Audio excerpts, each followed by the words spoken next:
Boa noite. Nosso convidado de hoje não é político nem artista, mas é muito conhecido no mundo cultural em Brasília. É Luiz Amorim, que ficou famoso ao promover uma estranha combinação, carne e livro, um programa social e cultural que já dura 14 anos e que conquistou a cidade. Também estão aqui conosco para participar dessa conversa o professor Luiz Martins da Silva, da Universidade de Brasília, e o jornalista José Carlos Vieira, editor de cultura do jornal Correio Brasiliense. Antes nós vamos mostrar, para você entender melhor essa mistura de dois alimentos, um da alma, outro do corpo, como um projeto que, iniciado num açougue de Brasília, se transformou num grande acontecimento cultural da cidade. Brasília é uma cidade com certas particularidades, a começar pela arquitetura, diferente de todas as outras. E desde que o açougueiro Luiz Amorim teve uma ideia, as paradas de ônibus também passaram a ser únicas, tornaram-se pontos de leitura. Eu gosto porque eu faço faculdade e muitas vezes eu venho aqui para pegar alguns livros para me auxiliar. A proposta é bem simples, deixar os livros em uma estante nas paradas de ônibus. Quem espera a condução pode pegar, ler, deixar em outra parada para outro passageiro e, se quiser, nem precisa devolver. Eu achei excelente, né? Porque eu acho assim, dá oportunidade às pessoas que não podem comprar, né? Fazer uso do livro e comprar. Aí eu achei interessante. Essa iniciativa é apenas uma de várias outras criadas por Luiz Amorim, dono de um açougue na região central de Brasília. Analfabeto até os 16 anos, Luiz só conseguiu ler um livro aos 18.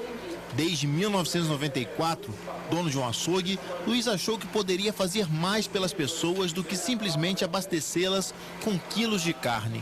Passou então a distribuir cultura e lazer. E quando a verdade for flama nos olhos da multidão, o que em nós hoje é palavra, no povo vai ser ação. Uma vez por semana, assim que fecha o expediente no açougue, promove alguma atração cultural em frente ao prédio. Pode ser um recital de poesia ou apresentação de artistas da cidade. O açougue cultural Teboni definitivamente está no calendário nacional, né? E mesmo ainda sendo uma coisa meio estranha, né? Um açougue que faz cultura, mas é absolutamente interessante. E mais, a cada 6 meses toma conta da rua que fica lotada todas as vezes. É a noite de uma atração nacional. Um grande artista da música popular se apresenta na quadra comercial em frente ao açougue. Tudo na rua, tudo de graça. Zé Ramalho já passou por lá e foi um dos recordistas de público. Tinha gente assistindo até das sacadas dos prédios. Acho uma ideia genial fechar a rua para nós podermos desfrutar dessa noite cultural.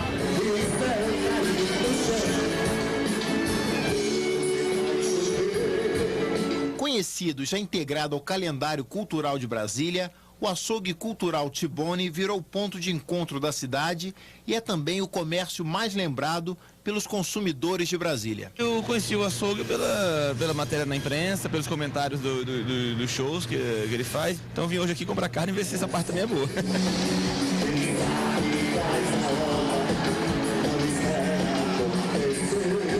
E a mente inventiva desse verdadeiro agitador cultural que é o Luiz não para de criar. Agora os pontos de ônibus em Brasília não vão ter apenas livros, vão contar também com um computador com acesso gratuito à internet, como este aqui. Além disso, quem tiver algum aparelho que conecte à rede Wi-Fi vai poder se conectar à internet a um raio de 1 quilômetro de cada parada de ônibus. Luiz, como é que você conseguiu essa, vamos dizer assim, essa proeza de investir sem abandonar a sua atividade principal, que é tocar o açougue todo dia, você é um açougueiro, e se tornou o maior agitador cultural de Brasília, para usar uma expressão que, por exemplo, é a expressão que o Perfeito Fortuna lá no Rio, do circo voador, da fundição Progresso, usa para se autodefinir, né, no mundo da cultura. Você se tornou o maior agitador cultural de Brasília. De onde vem essa inspiração? Eu acho que eu tive a felicidade do primeiro livro que eu li aos 18 anos, era um gibi, um livro de filosofia, e daí eu mergulhei muito na filosofia, né? Quando eu morava dentro do açougue, eu lia de 10 a 15 livros por mês, né? Aquele desespero de correr atrás da informação, e dentro da própria filosofia grega eu aprendi uma coisa importante, que era você praticar aquilo que você acreditava. Como eu passei a acreditar que uma das formas do homem ser livre era através da arte, e essa arte ser acessível a todas as pessoas, eu comecei a praticar isso quando eu comprei o açougue em 94. Eu já coloquei logo uma estante com um acervo pequeno de 10 livros e daí foi os clientes foram gostando da ideia de pegar um livro ali fácil e daí foi essa junção, né, dessa parte espiritual e dessa parte do físico, né, que aí entendi que realmente é muito importante você ter acesso à arte, né? Então a gente procurou fazer isso de várias formas. Agora, como é que foi a reação ali? Porque numa quadra da Asa Norte você começou isso praticamente na raça, quer dizer, sem nenhum tipo de apoio, patrocínio.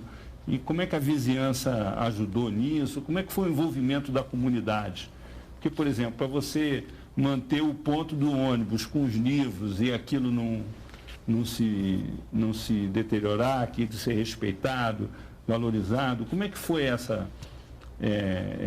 o começo? Como é que você conseguiu dar a partida no projeto? A gente, quando eu iniciei o projeto ali, a gente teve muita dificuldade, né? Porque praticamente 10 anos a gente fez tudo na raça, né? Como você colocou bem, que era o próprio recurso do açougue, fazer os eventos menores, mas a gente viu que a gente já estava atraindo muitas pessoas, né, ligadas à cultura, além de uma leitura, de um embasamento muito bom na área da literatura. Eu tive uma sorte muito grande de convivência com pessoas, né? Porque você não resolve só no conceito intelectual, mas você convivendo até para discutir as suas ideias e não está aí assodado. Então, a gente desenvolve hoje 5 projetos culturais e a gente nunca recuou, né? O projeto ele vem sempre em expansão e dificuldade a gente teve muito no início, né? Agora, hoje, a gente ainda tem dificuldade, mas não tanta, porque as pessoas não entendiam muito nessa questão, como é que pode um açougue com atividade cultural, que era inédito, né? Porque geralmente as profissões que surgem às mãos, ela é vista com preconceito dos países em desenvolvimento, né? Então a gente, dentro de uma formação que eu já tinha, dentro do princípio filosófico, que todo mundo é importante no seu contexto. Então eu mesmo desenvolvendo atividade braçal, uma atividade simples, que é de açougueiro, era uma provocação também mostrar que você não precisa só de palacete ou castelo ou um grande, né, estúdio para você fazer um evento cultural. E eu sempre acreditei nesse evento, nessa coisa na rua, né? Na calçada, o artista ir na calçada, bater papo com o público, porque você aí tem um processo democrático, porque todos participam, independente de condição social e econômica, onde você tem ali na calçada. Então, as dificuldades nós encontramos várias, depois as coisas foram mais... Mas, Amorim, como é que você lida com o preconceito? Afinal, um açougueiro cuidando também da cultura na cidade. Você enfrenta diariamente esse tipo de preconceito? Ou já é uma coisa que já passou e você agora já está caminhando para outros caminhos, para outros rumos? Outra coisa, quais são os seus principais obstáculos para desenvolver seus projetos? Olha, a questão do preconceito, quando eu coloquei aqui a leitura que eu tive, assim, que me deu um embasamento muito bom, principalmente a filosofia grega, na filosofia que os gregos diziam o seguinte: o homem livre é aquele homem que quando ele consegue olhar e não sentir superior nem inferior a ninguém. Então, a questão, quando você resolve sua questão espiritual, a questão de informação, de acesso à arte, você... Né, e pessoalmente eu nunca tive esse problema de preconceito, né? Porque eu frequentava, ia a todos os lugares, nunca senti isso comigo, né? E era um desafio também, porque era uma provocação que uma atividade braçal simples mostrar, porque infelizmente ainda a arte ela é um bem de consumo ainda de uma minoria, né? Não a essa arte mesmo que leva ao meu pensamento, ao questionamento. E nós tivemos muita dificuldade dessa compreensão do início, né? Mas nós tivemos muito apoio do setor cultural, né, de Brasília, apoiou muito, né, o artista, o intelectual, o poeta, o escritor, achou aquela iniciativa muito interessante. Quando nós começamos a desenvolver, eu trabalhei nesse açougue durante 15 anos, eu já tinha um diálogo ali muito grande com o setor cultural, então o ambiente já estava pronto para isso, né? A gente já tinha um apoio muito interessante. Então, mesmo com a dificuldade, a gente via como desafio e como, por exemplo, tive dificuldade nisso, como a vigilância sanitária foi lá e fechou meu açougue por causa do livro, né, do açougue, mas a gente já tinha uma formação interior muito forte de relacionamento que fazia a gente caminhar. E hoje a principal dificuldade que eu vejo para a realização dos eventos é que eu acho um pouco da intolerância do poder público ao projeto. E o excesso de burocracia também, não?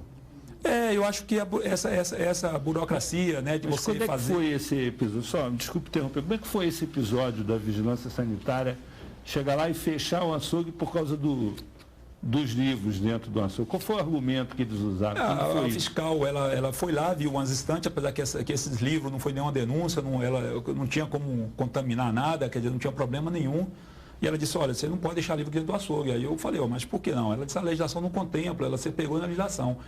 Mas aí ela foi, a gente conversei com várias pessoas que eu via que você às vezes tem que enfrentar esse tipo de intolerância, né? Porque acaba sendo a intolerância da fiscal até por ignorância, vendo, né? Questão.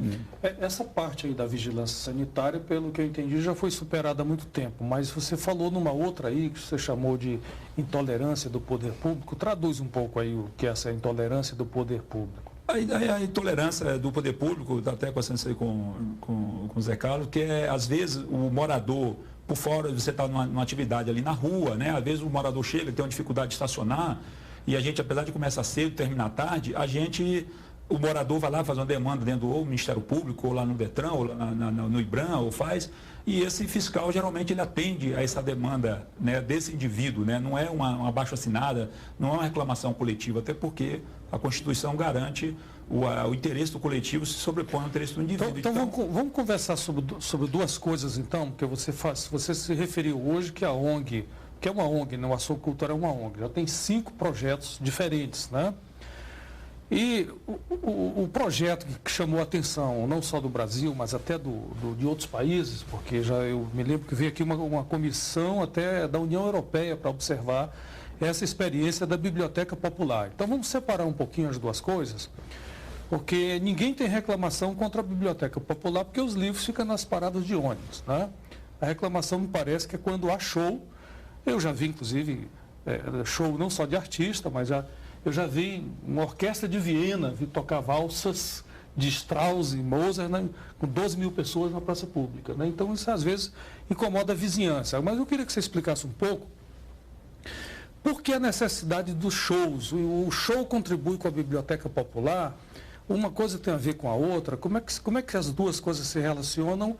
E no meio disso, por que um show acaba causando, digamos, incômodo à vizinhança?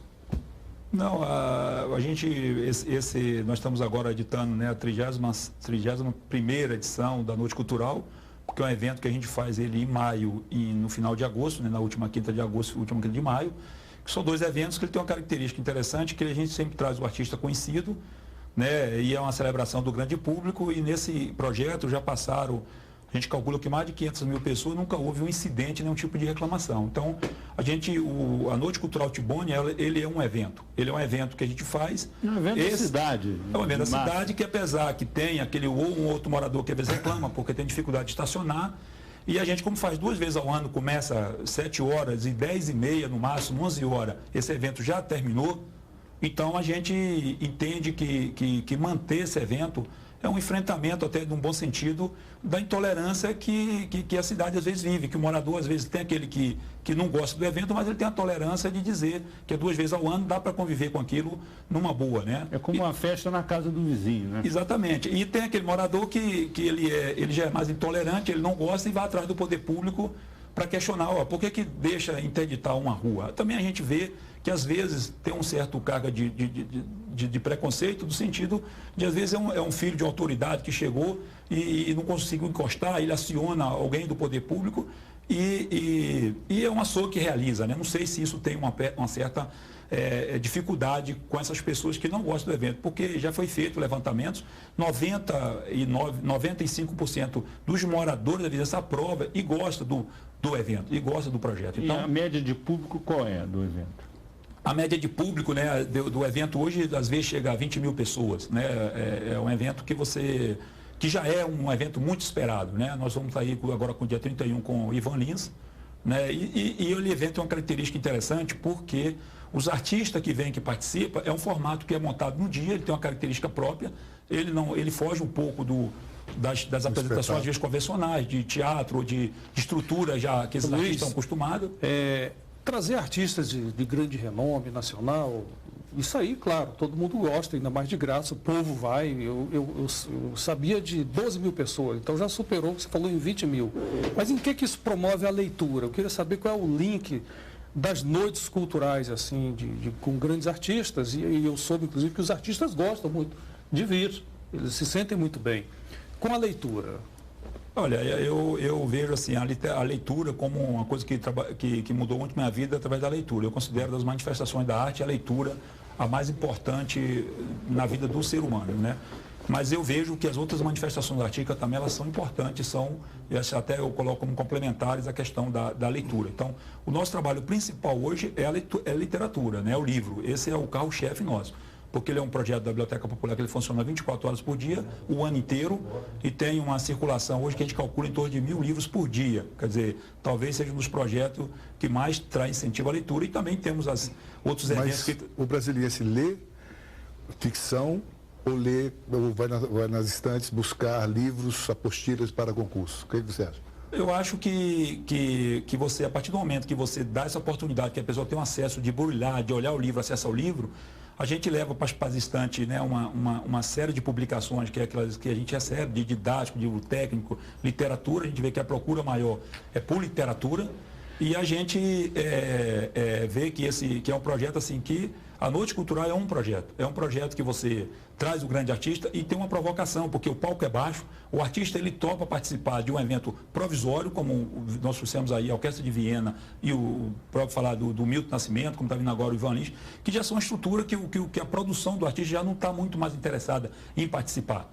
Então, essa provocação de trazer o artista em um palco de 360 graus e baixo, a gente vê que o público ele entra em êxtase porque ele vê que o artista está próximo dele, e o artista também gosta desse formato.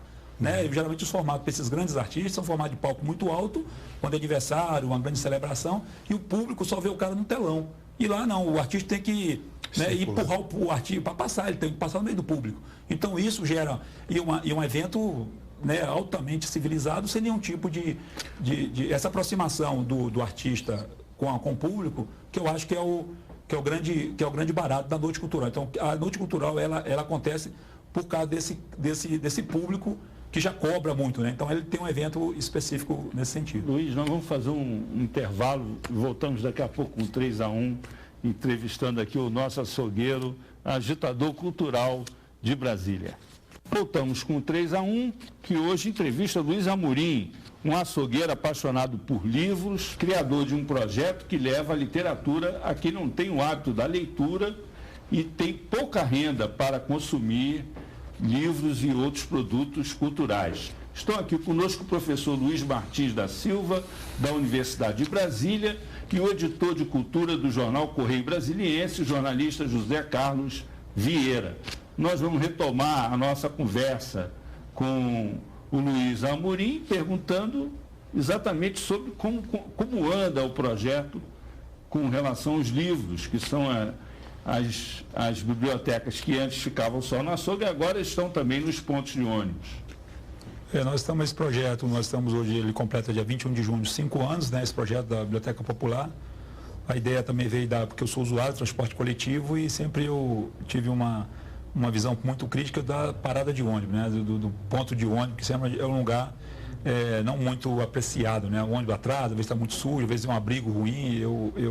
E aí a ideia foi de humanizar também esse espaço. A gente disponibilizou o livro na estante, são microbibliotecas, né, com estantes com livro e trabalhando com a questão mais da cidadania, né? Nós estamos hoje são 40 microbibliotecas, a gente mantém um acervo entre 500 a 1.000 livros por estantes. E é um projeto que ele avançou esse projeto que a gente agora com a parceria com a Fundação Banco do Brasil, que criamos a bibliotecas com os computadores. Né? Agora, vocês, assim, existem vândalos e às vezes é difícil manter um equipamento público sem nenhum tipo de agressão, né, de pessoas mal intencionadas ou mal educadas. Como é que é a relação dos usuários do sistema de transporte coletivo, dos ônibus, que frequentam esses pontos, com os livros? Eles preservam, eles mantêm os livros, você tem muita perda? Como é que funciona isso?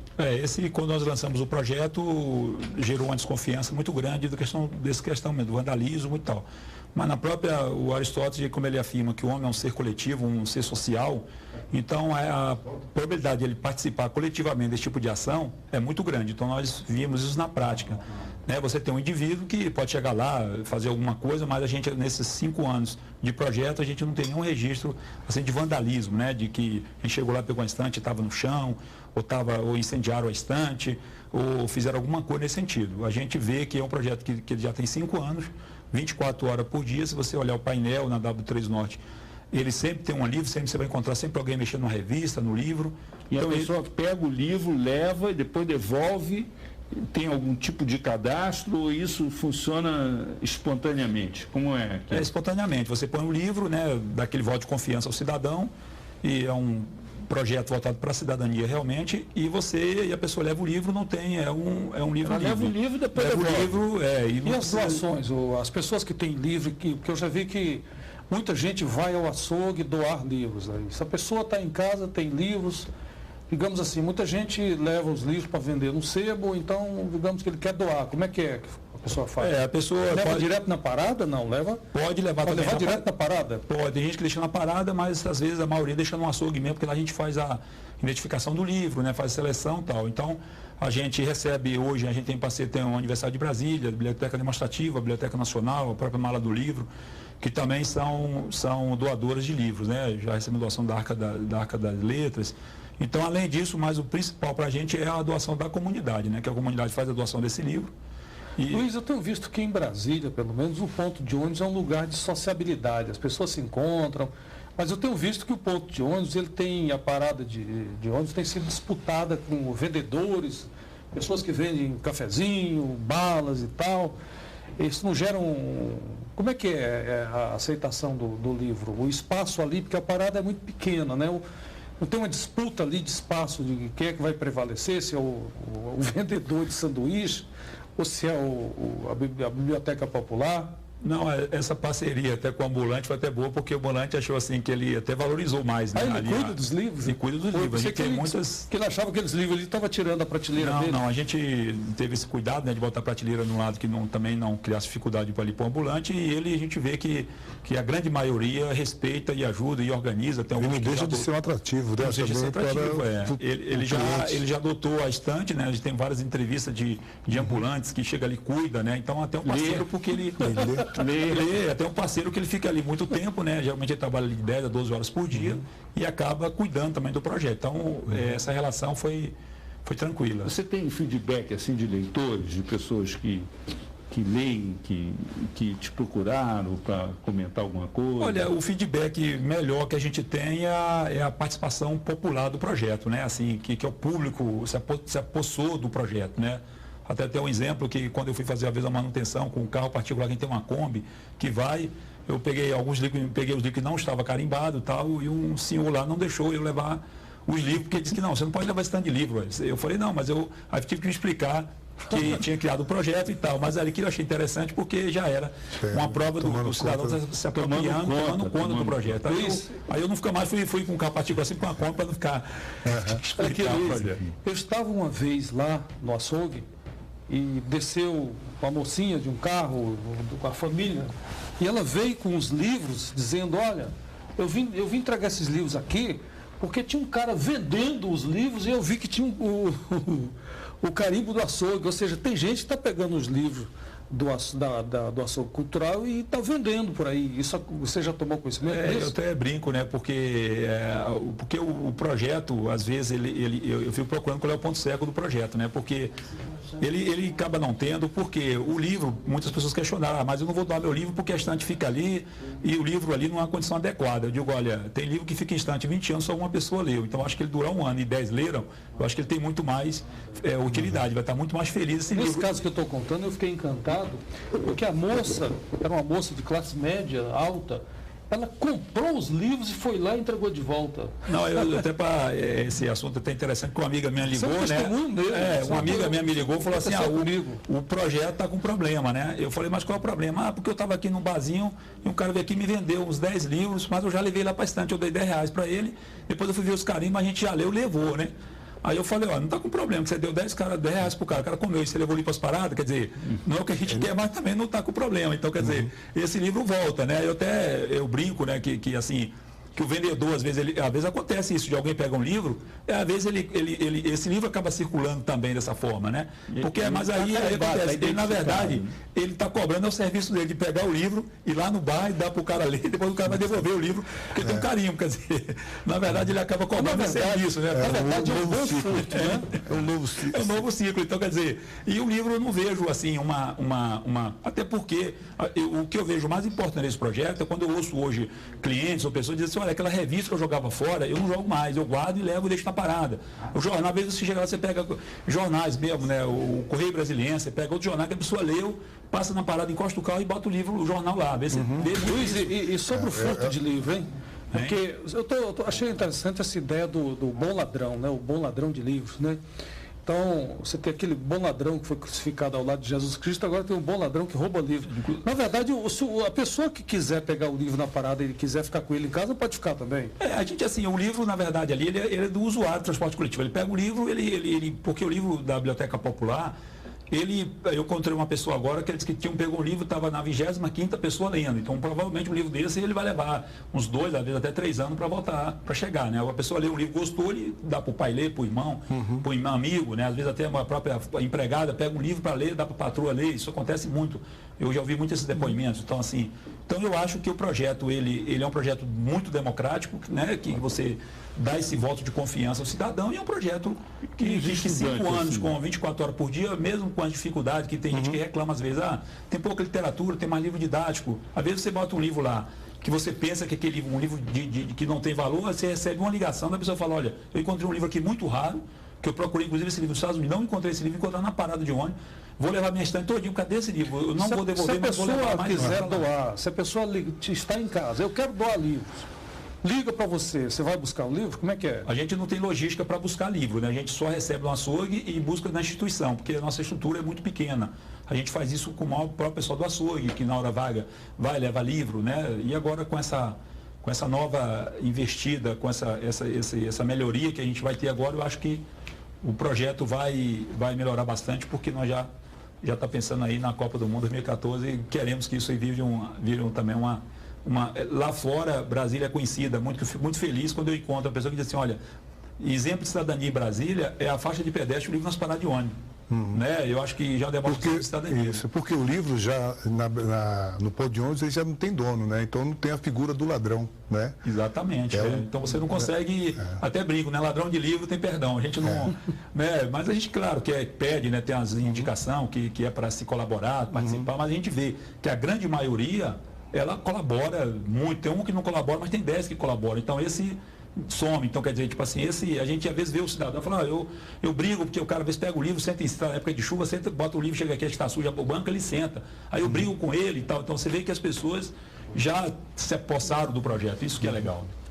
Agora você tem assim, com a relação dos estudantes, porque ali na Asa Norte está perto da universidade, qual é a relação que os estudantes têm com a biblioteca? Ela tem uma funcionalidade assim de ajudar as pessoas do ponto de vista da educação formal mesmo, de ter mais acesso ao livro didático, de se preparar para vestibular? Você tem a gente ideia tem de vários assim, já alguns depoimentos, né, de pessoas que já passaram até em vestibular usando, citando a Biblioteca Popular como um apoio muito interessante, e nossa proposta não era nem resolver a vida literária, nem a vida, né, a deficiência do livro na cidade, mas era uma provocação de você, qual era a ideia? Porque o livro, você vê na história da humanidade, o objeto mais perseguido do mundo foi o livro e continua sendo o livro. Qualquer ditadura política ou religiosa, geralmente é o escritor, é o pensador, né, que tem uma dificuldade, né? Na história da humanidade, o livro, então o livro como objeto de consumo de uma minoria, tanto que, né, o processo de aletramento no mundo,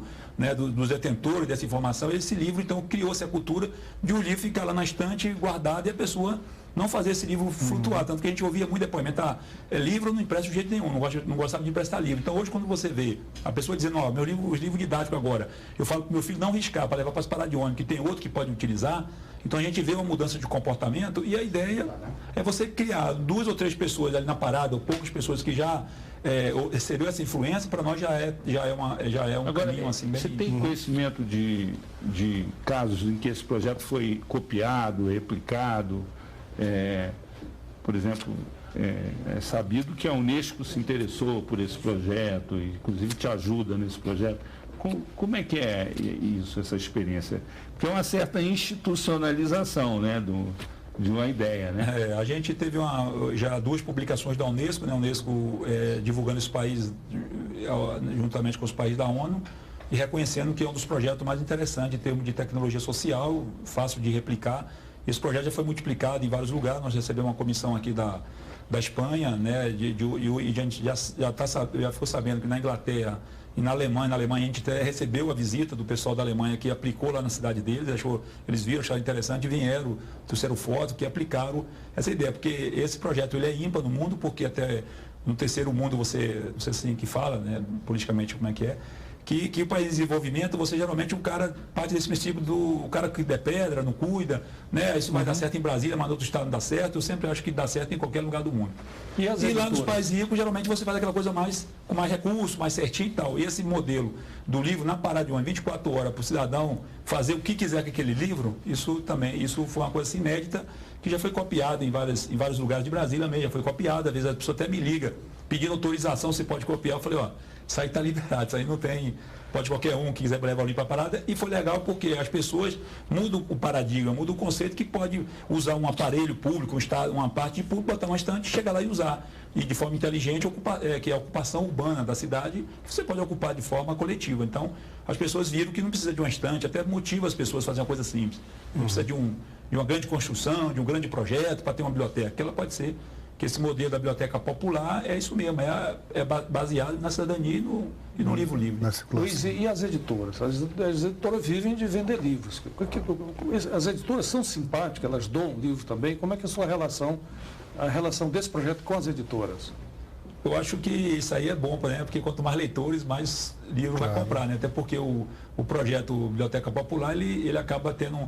E a finalidade dele, às vezes a pessoa fala assim, eu fui na parada e procurei e não encontrei tal livro. E o projeto da Biblioteca Popular, ela não é isso, ela é aquele sentido, que a pessoa chega na parada, vai ali, vai mexer e encontra. Como já encontrei várias pessoas, fala, poxa, eu era doido para ler Dante Alighieri e encontrei na estante, foi uma dádiva. Eu encontrei um Dostoiévski, eu encontrei Machado de Assis. Quer dizer, às vezes a pessoa encontra e vai ler. Mas a editora, eu acho que mesmo até tinha essa provocação, né, que eu recebi ligação até de brincadeira de bibliotecário, né? A pessoa ligou para mim e falou, poxa, eu estudei a vida inteira, aí tu vem com essa ideia de botar livro, se tem um tipo de regra, e agora? Eu falo, não, mas é um projeto, né? Isso é um projeto de biblioteca popular, mas nada inviabiliza, claro que as bibliotecas públicas, ela tem que existir dentro de sua... Né, a Biblioteca Nacional, a Biblioteca Pública também, a Biblioteca de Escola tem que ter, porque tem que ter outro critério, classificar, né? Fazer a ficha efetiva. Você mete o carinho coisas que incentivam a leitura que não, uma não interfere na outra, eu acho que uma colabora com a outra. E o sujeito que lê, ele compra carne também? Você é um açougueiro e ficou famoso por conta dos livros. Eu quero saber o seguinte, o sujeito passou a comprar mais carne porque lê livro?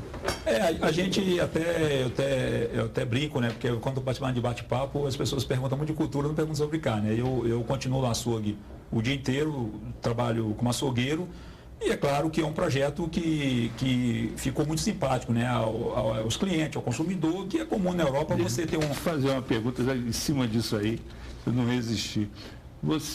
Esse é um case de marketing cultural, do ponto de vista do teu negócio, que é o açougue. Isso é indiscutível. Agora, você também entrou na Lei Rouanet, não? Não, até hoje a gente nunca usou essa ferramenta. A Lei Rouanet, a diferença é essa, entendeu? A diferença é essa, que ele não foi lá pegar dinheiro. Inclusive que a Lei Rouanet é uma boa, paga o imposto dele normalmente. A gente assim, e a ideia quando eu realmente comecei com essa atividade cultural é uma questão muito forte filosoficamente, né, da coerência de você acreditar que esse poder de você ter o homem livre, uma das possibilidades que eu vejo, o homem livre, né, não vou dizer que é a única para não entrar no fundamentalismo, mas eu digo que a arte, né, eu não vejo outra possibilidade do homem ser livre se não for o homem acesso a essa arte, a literatura, ao cinema, ao teatro, né, não, eu digo, quando eu brinco, né, digo até os filósofos, né, mas os filósofos gregos, e que filósofos, né, porque tem muitas ditaduras tiveram seus filósofos também. Então eu acho que o homem ter acesso a essa arte, eu digo educação, para aprender a ler, escrever e desenvolver uma capacidade técnica para resolver uma atividade. Agora, a arte, para mim, ela é importante. E quem são os seus apoiadores? Nós vamos ter que fazer um intervalo e voltamos daqui a pouco entrevistando o nosso Luiz Amorim, o açougueiro, que promove grandes projetos culturais aqui em Brasília, é o maior agitador cultural de Brasília. Até já. Estamos de volta com o 3-1. Nós hoje estamos entrevistando Luiz Amorim, um açougueiro aqui de Brasília, que mantém um projeto cultural interessantíssimo, que é uma biblioteca popular nos pontos de ônibus, e também desenvolve outras atividades nessa área. Participam da nossa conversa o jornalista José Carlos Vieira, editor de cultura do Correio Brasiliense, e o professor Luiz Martins da Silva, da Universidade de Brasília. Nós vamos retomar esse bloco, passando a palavra para o José Carlos Vieira, que pretendia fazer uma pergunta quando nós fizemos o intervalo. Amorim, quem são os seus apoiadores? E outra coisa, qual é a sua relação, qual é a relação que o seu projeto tem com a Secretaria de Cultura? Há um apoio também do secretário? A gente, o principal apoiador nosso hoje, que está completando 6 anos, é a Petrobras, né, que realmente entendeu bem o espírito do projeto. Nós temos uma relação também às vezes, de apoio institucional do governo, mas a Secretaria de Cultura também a gente recebe apoio, né, que a gente busca e tal, mas a gente vê que falta um pouco mais de compreensão de um projeto como esse, que já está dentro do calendário. A gente sempre espera um pouco que o secretário de Cultura, quando ele entra, ele vai ter um entendimento melhor, mas ainda eu acho que está amadurecendo essa parceria ainda para ser uma parceria melhor. Em termos de política cultural, o que você acha dessa relação artista-Estado? Essa relação de sempre a procura por editais, por espaço, por dinheiro público. Você não acha que o artista deveria, por si, investir no seu trabalho ou só ficar dependendo do Estado para produzir? Eu acho que é uma pergunta difícil de responder, né? E a gente não tem muita... Mas eu acho, eu que milito já nessa cultura independente, cultura mais, né, assim, do artista, eu acho que principalmente posso falar de Brasília, né? Eu acho que tem muita produção independente, tem muito artista que faz seu trabalho, né, sem correr atrás do Estado, até porque eles têm um processo burocrático muito grande, porque nem sempre o artista ele tem um produtor para ir lá e agilizar a vida dele, né? O artista geralmente ele está com tempo mais de produzir, então eu vejo que poucos artistas que eu conheço de muita qualidade, ele não corre muito atrás do Estado, tenta fazer seu trabalho de forma independente. Mas eu acho que o Estado ele tem um papel importante como fomentador. Eu acho que algumas atividades que são mais, que ela foge um pouco do interesse comercial, do business, do grande negócio, aquele artista que chegou no top e já tem sua agenda, já tem seus cachês muito bem remunerados, isso você sabe que isso é uma minoria, né, desse artista que consegue viver exclusivamente da arte. Mas eu vejo que se esse artista fosse depender para viver da arte, são pouquíssimos que vivem através da arte. Então, quando você tem algum estímulo, algum incentivo por parte do Estado, aí a briga é grande, né? Buscando esses recursos para fazer, porque é muito difícil. Eu acho que o papel do Estado, da Secretaria de Cultura como fomentadora, agora só tenho dificuldade de ver quando eu vejo uma Secretaria de Cultura sendo produtora. Eu acho que é o papel dela mais realmente de fomentar e ver qual é os projetos que são importantes para a cidade, que tem aquela relação, porque se não tiver essa parceria do Estado mesmo fomentando algumas desses projetos, independente, projeto que já está vindo com a sociedade, se você fosse secretário de Cultura hoje, quais seriam as suas 3 primeiras determinações? Olha, assim, eu não tenho assim uma coisa pronta. Eu acho que seria o principal, que eu acho, é um diálogo muito grande com o setor cultural da cidade. Eu acho que esse diálogo, ele existe, é muito tímido, eu acho que precisaria ter esse diálogo, né, muito forte e promover mesmo, né, a cultura da cidade. Eu como não tenho essa pretensão nenhuma de ser secretário de Cultura, eu não saberia. Eu acho que primeiro eu começaria com um grande diálogo e dialogando realmente, porque a gente pode ver que os projetos nossos ele têm um êxito muito bom, porque a gente tem uma mesa redonda de um diálogo permanente com os artistas da cidade. Eu acho que o êxito do projeto nosso é esse diálogo que a gente mantém mensalmente com o setor cultural que nos apoia muito. Agora, você falar nisso, o livro é uma forma, vamos dizer assim, a forma mais antiga, né, de comunicação impressa. Agora, com as novas mídias, os jornais estão sentindo o baque, as editoras estão sentindo o baque, tem o livro na internet, tem o livro na versão digital. Como é que fica a Biblioteca Popular com essa mudança? O que você está pensando em fazer? Complementando a pergunta do Azedo, haverá um Tibone virtual? Nós agora estamos até em entendimento a esse avanço, estamos lançando agora a biblioteca, né, 3 computadores, 24 horas para de ônibus, que é ali o livro, juntamente com a internet. O livro impresso, não há nenhuma possibilidade disso acabar, isso aí não existe, né? Essa possibilidade, até porque do livro impresso, do manuseio do livro, até porque já existiam algumas pesquisas, né, dizendo que a importância dessa leitura é diferente da leitura de internet, né, até porque é uma leitura que dispersa um pouco.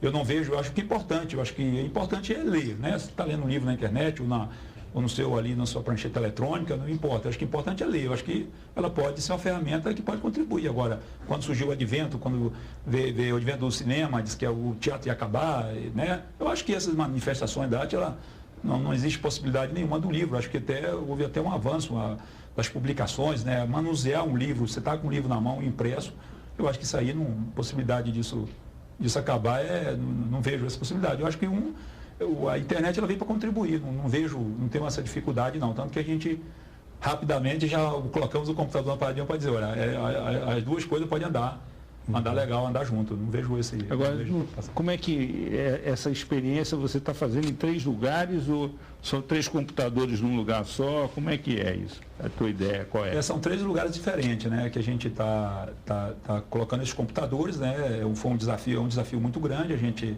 Né, porque existe uma preocupação, foi feita toda uma tecnologia específica para esse tipo de atividade, né? As pessoas pensam que o computador está lá solto, mas não está. Deu uma estante, foi feita uma projeção adequada para isso, foi desenvolvido um sistema de computação do computador desenvolvido para essa estante, e vai ter também Wi-Fi, né? Wi-Fi, e vai ter ali 24 horas por dia, quem quiser acessar não só na internet o seu computador, o seu celular ali vai conseguir. A ideia do Wi-Fi é você colocar ele em todos os pontos de ônibus onde tem a biblioteca ou vai ser restrito?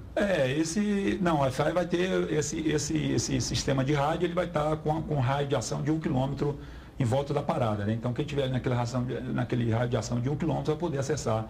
Mas existe um projeto aqui do governo local, do governo de Brasília, que é liberar, né, esse sistema de internet aí para a população toda. Já existe uma discussão, tanto que a gente buscou parceria com a ciência, com a Secretaria de Ciência e Tecnologia, mas não avançou, e a própria fundação ela entrou com essa parte do rádio, e a parceria, como você perguntou, também da própria administração de Brasília, que viabilizou a questão com os pontos de energia, né?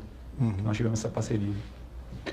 Luiz, você falou aí na cidade, né? Brasília como cidade, acontece o seguinte, Brasília tem 20 regiões administrativas, né? Em geral, quando as pessoas falam de Brasília, estão falando de plano piloto, né? E o Distrito Federal hoje é gigantesco, e quem mais usa transporte coletivo é o pessoal que mora nas cidades do Distrito Federal e do entorno. Como é que é essa relação com as cidades que não são plano piloto, né? Porque Brasília é bem mais ampla do que Asa Norte e Asa Sul.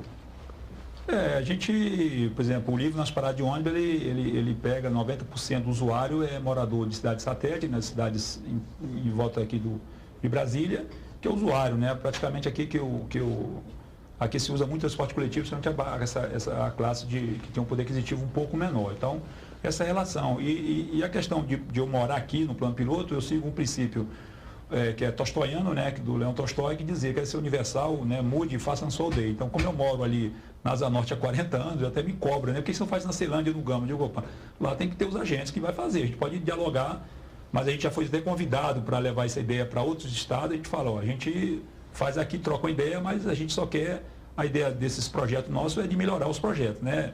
Essa expansão, até porque são projetos simples de fazer, que é legal, assim, a gente espera ainda uma parceria do próprio CDF, da Secretaria de Cultura, para que possa levar esse projeto e fazer esse projeto. E os outros açougueiros?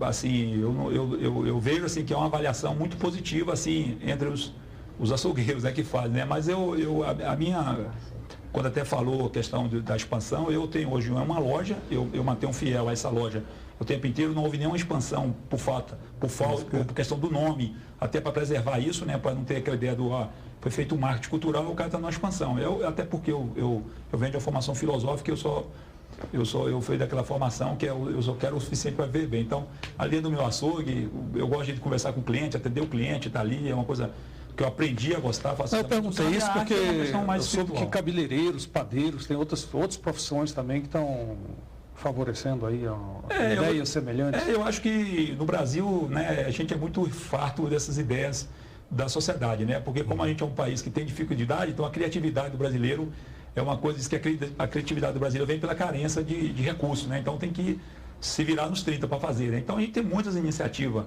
muito boas, né, do país afora. Agora eu acho que essas iniciativas só falta o governo abraçar mais essas iniciativas, né? Que a sociedade nem vai resolver e nem o Estado vai resolver. Acho que é a iniciativa da sociedade com o Estado junto que podemos ter uma sociedade mais justa, mais fraterna, mais humanizada, né? E eu sempre vou estar aqui defendendo a arte como motor principal da humanização do ser humano. Né? Então, quais são os seus próximos projetos? Você pensa em entrar em uma outra área ou vai ficar só preservando esses 5 projetos que você nos apresentou?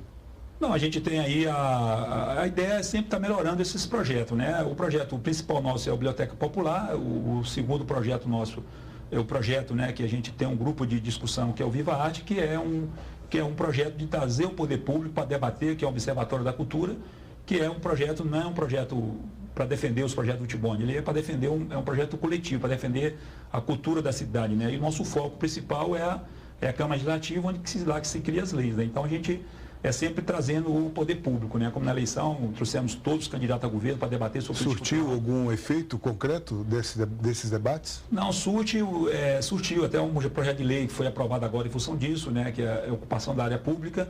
E também para a política é uma novidade, você trazer ele para debater sobre política cultural. Ele não tinha esse foi novidade.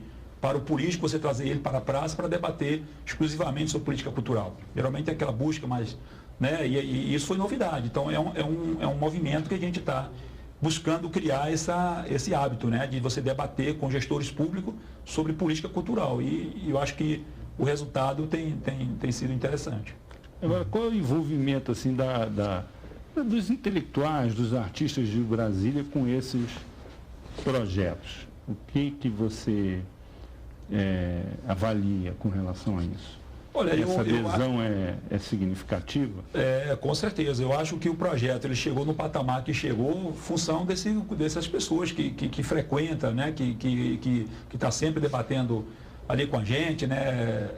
São várias pessoas realmente que gostam, que têm simpatia pelo projeto. Então, a gente acaba tendo um compromisso mesmo de mostrar a coerência, né, a seriedade do projeto, né, tá sempre para atrair as pessoas, porque eu acho que a arte ela é fundamental, mas o diálogo ele tem essa importância muito grande de você estar dialogando com as pessoas, porque às vezes você pensa numa ideia, o cara diz, opa, isso aí não é assim, você vai, né, avaliar e você não pode abrir mão desse know-how, né, dessas pessoas, cada um muito bom nas suas áreas, né? Eu acho que traz sempre uma contribuição muito grande. Eu acho que a relação, a gente só chegou hoje por causa dos autores, né, das pessoas da cidade que abraçou esse projeto com carinho, né? Então eu acho que essa o Tibone é um lugar de lançamento de livros, né? Sempre tem essa vitrine também de um autor ir lá, uma noite de autógrafos.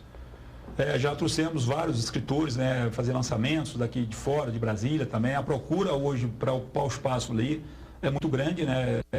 E muita gente de fora pensa até que o açougue é um açougue espiritual, né? Não existe o açougue, né? Muita gente pensa isso, porque como uma parte cultural ela se sobrepôs, né? Ela cresceu muito, e aí as pessoas pensam que lá não é, mas o açougue ele existe e há uma procura muito grande, né? E os artistas que vêm de fora, que conhecem, eles se interessam, gostam muito, né? Nós temos hoje aí um dos fundadores junto com a gente, que é uma pessoa que a gente conversa muito, que já teve muito aqui, que é um dos exemplos, é o próprio Jorge Maltio, né? Que é um cara que adora o projeto, a gente também não abre mão de estar batendo um bom papo com ele e com o pessoal, né, da cidade. Muitos artistas que veem o projeto acabam gostando e acaba a gente criando um diálogo, né? Uma conversa, então isso tudo vai aperfeiçoando a maneira da gente fazer, né? Então a gente não manter esses poucos eventos, mas que já é muito, né? Porque a gente é um açougue, né? Muita gente pensa que a gente tem uma equipe grande, uma produção. É engraçado que quando sai, algum desses atores vem de fora, e escritores ou músicos, e sai no site, nem apresentação cultural Tibone. Aí eu recebo muita ligação de fora, o pessoal perguntando por que o teatro chama açougue. Né? E quando eu digo que é açougue mesmo, a pessoa, como assim açougue? Houve um caso de um escritor vegetariano, se não me engano, Afonso Romano Santana, que foi lançar livro lá. Já teve alguns casos. Gente até que não gosta de carne, parece lá. Uma vez que a gente foi, que eu lembro, né? Acho que era Elba Ramalho, que ela é macrobiótica, não sei o que, naturalista. O cara falou, como é que eu vou botar artista, o produtor, dentro do açougue, cara, você tá louco, como é que eu vou fazer? Que o camarim ali, né? Porque ali a gente, é um ambiente, um espaço muito simples. Então, por isso que tem antes da gente trazer o artista, a gente passa para ele todo o histórico do espaço físico, para que ele possa topar e vir, né? Você trazer um artista, por exemplo... Você hoje vai cantar no açougue, o cara é estranho. Por exemplo, a biógrafa do Milton Nascimento lançou o livro dele lá, né? E ela conversou com o Milton Nascimento, então ele achou, que legal, interessante. Então, era um artista que era muito simples, um cara muito... Mas a própria produção do artista já fica preocupada, né? Vou levar o artista, você apresentar um açougue, sendo que ele recebe 50 consultas para tocar nos lugares mais sofisticados do mundo, e o açougue, o cara... O maestro trocou a casaca pelo seu avental de açougueiro, foi isso? Né? Quando a gente trouxe essa Strauss, que é uma orquestra fantástica e uma das mais conceituadas do mundo, a gente até achou que ia ser difícil, né? Mas eles acharam tão inusitado, tão interessante, que eles estão acostumados sempre a tocar nos lugares que ninguém vai convidar, um padeiro, um açougueiro, o cara nunca imaginar que um trabalhador vai convidar uma orquestra daquela para tocar na rua, né? Porque geralmente são instituições que convidam e tal. E eles ficaram, foi assim uma experiência fantástica que nós tivemos, e eles adoraram, e depois ainda avaliaram que das 6 apresentações no Brasil foi o melhor público que eles tiveram e a melhor organização, né? E eles não criaram nenhuma dificuldade, entenderam o projeto e geralmente a dificuldade às vezes é com o produtor ali, né? Mas o artista em geral não tem. Luiz Amorim, nós vamos encerrar porque o nosso tempo está estouradíssimo. Agradecemos a participação do José Carlos Vieira, editor de cultura do Correio Brasiliense, do professor Luiz Martins da Silva, da Universidade de Brasília, e do nosso açougueiro, grande agitador cultural de Brasília, um exemplo para muita gente pelo país afora. Até a próxima quarta-feira, aqui na TV Brasil.